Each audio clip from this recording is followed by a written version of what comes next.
Veteran Affairs, but because he served in Iraq to defend our country and even left college for a little bit to do that, just because the call of our country and of defending freedom was so strong within his heart. And so we are absolutely thrilled and honored to have you here today, Congressman. And if you wouldn't mind saying a few words to so many of our faithful here, Congressman Ruben Gallego of Arizona. When you tell another politician, I'm going to let you have a few words, because I'll come for those chairs right now. Let's just check on that. Well, first of all, thank you, Darren, for having me. You know, I met Darren about almost a year and a half ago. I think as soon as this race opened up, and I was just excited from day one to support him. And many of us in DC and around the country, other Latino leaders, are very excited to support him, because we have a quality leader here. You know, there's a lot of people that I'm proud to say that I serve with that are becoming great leaders, that are going to be great members of Congress, and they're working their hearts out. It's different when I can say that if you put Soto there, I don't have to put training wheels on them. And that matters a lot, especially when it comes to veterans issues. It is my one of my I'd say obsessions, as well as military affairs. I sit on the Armed Services Committee, on the Readiness Subcommittee, and the Neighborhood Welfare Subcommittee. And unfortunately also have dealt with the VA on a personal level. I still receive my VA services, my medical service from the VA. I got my knee redone through the VA. I've had some great experiences, and I've had some not so great experiences. I also have the distinction of being able to service most of the Phoenix VA, which you've heard about in the newspapers. It's just across the street from my lines, but it is my contention, and I know it's Darren's, that there is no veteran that is not my constituent. And I think that's also something that every member of Congress needs to understand.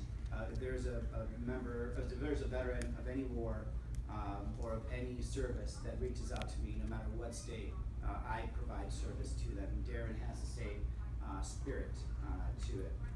We do need members that are there to work hard and work hard quickly. This is a competitive primary to begin with. I'm sure we can all agree that intra-family fights are very difficult, but what we need to focus on who is going to be there and ready to go from day one, who has been there with us from day one, and who has the knowledge to do what we want them to do for our community. And if there's any indication that Senator Soto has the foresight to understand veterans issues, if we just look at this great example of what he gave me, and I barely learned about this 2 years ago, right? And I serve on the Armed Services Committee. I am a military history nerd. You can't get any nerdier than me. But Darren took leadership in 2007, which is way beyond and before time. And a lot of what we do in Congress is to be, unfortunately, reactionary. And when you look at what happens with veterans and veterans issues, we're largely trying to plug holes that are developed. What we need to move as members of Congress, as leadership, and in general leadership, is to find the problem before they exist, especially when dealing with the VA. The VA is a great organization that has serviced millions of people, has millions of veterans and their families, has saved millions of veterans and their families' lives, or at least improved them. But we as Congress have been playing too much of a nurse in terms of putting Band-Aids, instead of trying to figure out what are the problems ahead of time, prescribe a solution, and then going forward. It is an unfortunate situation that I can tell you what the problem is, and yet we don't have the will of Congress because of my colleagues across the aisle who do not have full commitment to fully funding the VA and fully making the VA something that is a modern healthcare network system that's going to be adaptable and flexible for our military families and their veterans. And beyond that, the most important way to help veterans is also to not create as many. And this is something I think is very important as a distinction, especially when we're dealing with someone like Donald Trump. I love being a veteran. I love serving my country. I want to see us to be the strongest, mightiest military that will never, ever be used. And I think that's an important thing that we have to understand. I want us to be so strong that no one would ever decide to go against us or decide not to engage with us. I fear when you have someone like Donald Trump that looks at the mightiest military in the world and says, therefore we shall use that. And that is not what we should be doing. I lived through the Iraq War. I lost 25 of my best friends in my company alone. I lost my definite best friend there. We lost him because of some bad leadership, some bad equipment. And what happened then really opened up my eyes. We should have been ready. We should have had the equipment, except we had a Congress that was not responsive, that was basically not holding Donald Rumsfeld responsible, not holding George Bush responsible. And this is on both sides. I'm not just blaming on one side or the other. And there were direct consequences because of that. So when I say we need somebody with experience from day one, it does matter. We are in a very dynamic world situation where conflict is either starting or about to start at any point. And I need people from day one that are going to have the sophistication and intellect to actually understand that. And this is why I really urge you, no matter what you do, whoever you vote for in other districts or in other races, but please make sure you send Darren Soto, make him a congressman. We're going to demote you from a senator to a congressman. Sounds good.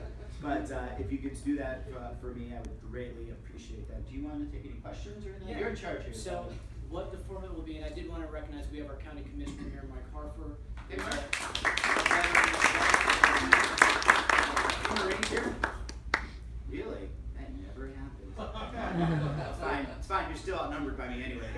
What we're going to do is simply open up to questions, and I want everybody to introduce themselves as they ask a question. So Yeah, that it's that's good. more about asking questions than about us just talking. So we'd love to open up to questions, and let's begin. You can tell I'm an NCO because I have my coffee too.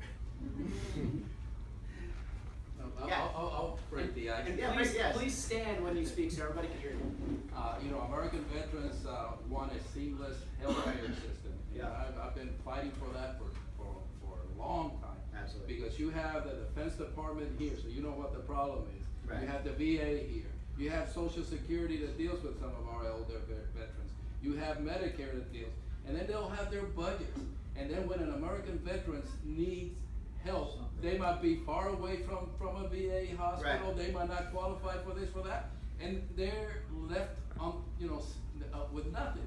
So a lot of people are talking about a choice, the choice card. That an Right. American veteran is given a card, then if he's close to a hospital, he can go there. If he's close to whatever, can you comment on it? Sure. First of all, I dislike the vet choice card. I think it's actually a way to undermine the full VA system and actually start the process of privatization. There is an option, and this is what I've been urging with my local Phoenix VA director, which I think is really important that when Darren gets there, forming a relationship with your Phoenix VA director. What we need to be doing is establishing direct pay model systems with the providers around the area. There is really no necessity for you to come into the VA for an X-ray or for a blood draw or for things of that nature. We should be there for obviously ongoing care, critical care, diagnosis, things of that nature. But for other things, there should be a system that is integrated with the private sector. Vet choice card, unfortunately though, the way it was designed, it's actually taking money away from the VA regional area and not allowing them to they're basically strangling the capability for them to actually keep on operating. And takes away a lot of power locally from the VA directors. So what we need to give more, not less to. I do think the regionality of the VA is ridiculous.